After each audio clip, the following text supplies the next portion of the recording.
This is the cold start on a Mitsubishi T140 engine, or it could either be a Husqvarna 25R or a kaaz V25. They're all the same engines, just badged different ways as well. So move on to the on-off switch then. So down for start, up for stop. As you can see there, it says stop. So down for start. This is the throttle lock if you want to use it. You don't have to use it if you don't want to. That's on. Just press the trigger to release it. So we move over to the choke system now. So you go to the back of the engine. If you press the choke up, that's on. Choke down, that's off. Underneath here is a button you've got to press in. You can see it there. So you press that button in and press this primer bulb here until petrol comes out of this blue pipe here. So I'll do that now. I haven't been started for a week now. You can see petrol coming out there now. Choke up for on.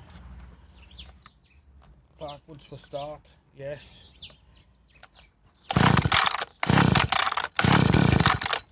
Right, we knock the choke off now.